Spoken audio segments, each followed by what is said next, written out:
దేవునితో 40 రోజులు.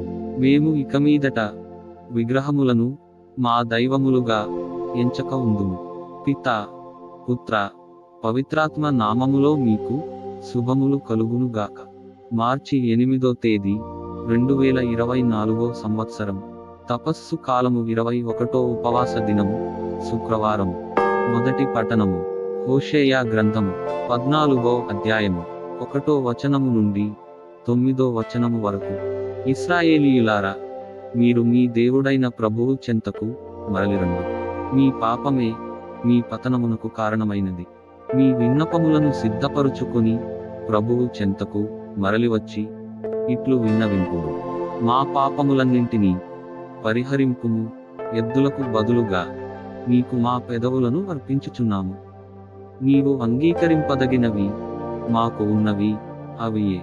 అస్సీరియనుల చేత రక్షణ నొందగోరము. మేమిక యుద్ధాశ్వములను ఎక్కము. మేమిక మీదట విగ్రహములను మా దైవములుగా నెంచము. దిక్కులేని వారికి జాలి చూపువాడవు నీవే కదా. ప్రభువు ఇట్లనుచున్నాడు, నేను నా ప్రజల ద్రోహబుద్ధిని కుదుర్చుదును. నిండు హృదయముతో వారిని ప్రేమించుదును. వారిపైన ఇక కోపించను. ఎండిన నేలపై కురియు మంచువలే నేను ఇశ్రాయేలును ఆదరింతును. వారు పువ్వులవలే వికసింతురు. లెబానాను చెట్లవలే దృఢముగా వేరునుదురు. వారికి క్రొత్త చిగుళ్ళు పుట్టగా ఓలీవ చెట్లవలే సుందరముగా అలరారుదురు. లెబానాను దేవదారులవలే పరిమళములు వెదజల్లుదురు. ఆ జనులు మరలా నా నీడన బ్రతుకుదురు. పొలములలో పంటలు పండించుకొందురు. వారు ద్రాక్షతోటవలే ఫలించుదురు. లెబానాను ద్రాక్షారసమువలే ఖ్యాతి తెచ్చుకొందురు. ఎఫ్రాయిమీయులు మరలా విగ్రహాల జోలికి పోరు. నేను వారి మనవులాలించి వారిని కరుణింతును. ఎల్లప్పుడూ పచ్చగానుండు చెట్టువలే వారికి నీడనిత్తును. వారు నా నుండి దీవెనలు బడయుదురు.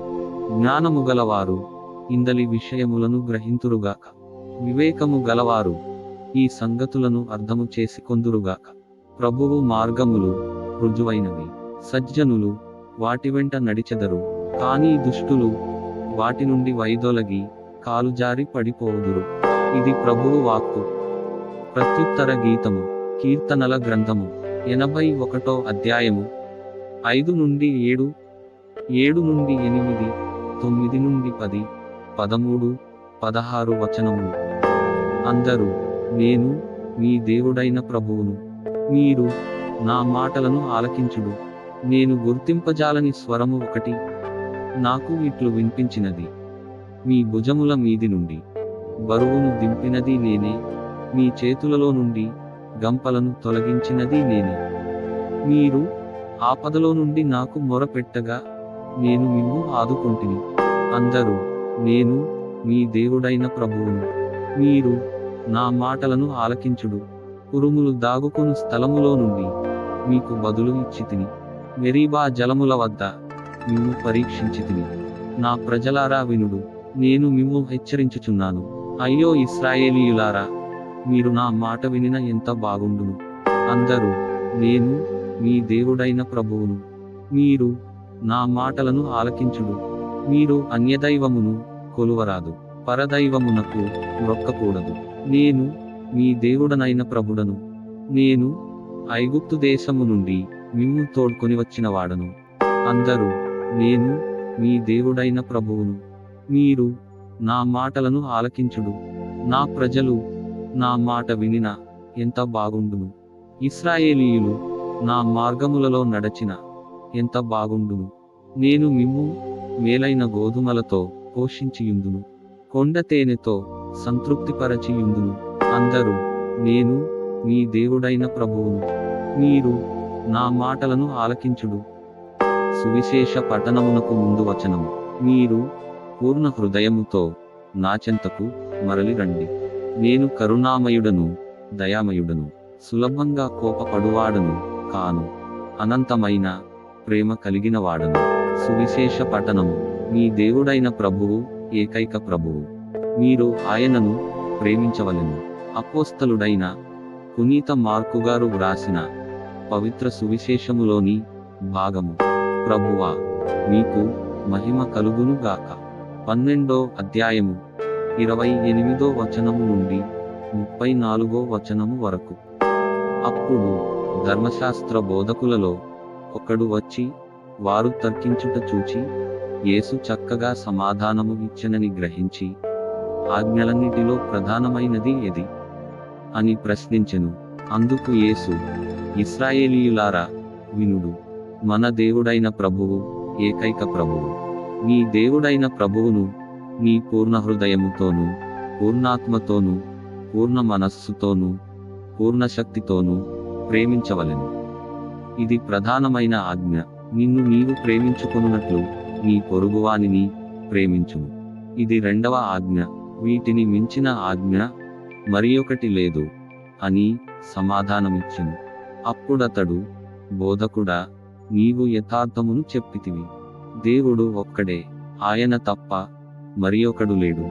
ఆయనను పూర్ణ హృదయముతోనూ, పూర్ణ మనస్సుతోనూ, పూర్ణ శక్తితోనూ ప్రేమించుట్యు, తనను తాను ప్రేమించుకొనున్నట్లు తన పొరుగువానిని తాను ప్రేమించుటయు సమస్త దహన బలుల కంటెను, సమస్త బలుల కంటెను ఘనమైనది అని పలికెను.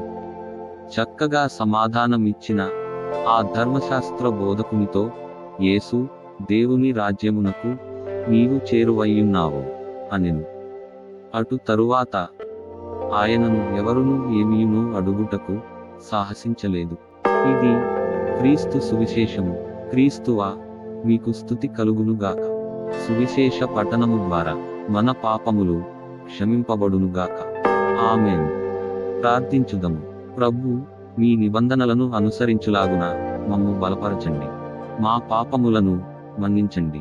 మీ అమితమైన ప్రేమతో తరతరముల వరకు మా బిడ్డలను దీవించండి. ఈరోజు పుట్టినరోజు జరుపుకుంటున్న ఈ బిడ్డలని ఆశీర్వదించి వీరిపై మీ ప్రేమ వరాలను కురిపించండి తండ్రి. ఈరోజు పెళ్లి రోజు జరుపుకుంటున్న సహోదరి సహోదరులను వారి వైవాహిక జీవితం నూరంతలుగా ఫలించి అభివృద్ధి చెంది నీ విశ్వాసంలో జీవించులాగున దీవించండి ప్రభు. పరీక్షలు వ్రాస్తున్న మా బిడ్డలకి మంచి తెలివిని, జ్ఞాపక శక్తిని దయచేసి ఉత్తమ ఫలితాలు పొందుటకు సహాయము చేయండి ప్రభు. సదాకాలము జీవించుచు పరిపాలించెడు వారా. ఆమేన్. ప్రియ సహోదరి సహోదరులారా, ఈ అనుదిన దైవ వాక్కు ద్వారా అభిషేకించబడి మననాథుడైన క్రీస్తులో జీవించు యోగ్యతను పునరుద్ధరించుకొనుడు. వీడియో క్రింద సబ్స్క్రైబ్ బటన్ ఉంటుంది, నొక్కి సబ్స్క్రైబ్ చేయండి. కుదిరితే మీ ప్రియ మిత్రులకు షేర్ చేయండి. మీరు లైక్ చేయడం వల్ల ఇంకా ఎక్కువ మందికి ఈ వాక్యము వెళ్తుంది. ప్రభువైన క్రీస్తుని ప్రేమ మీకు, మీ బిడ్డలకు తోడై యుండునుగాక. పితా, పుత్ర, పవిత్రాత్మ నామమున. ఆమేన్.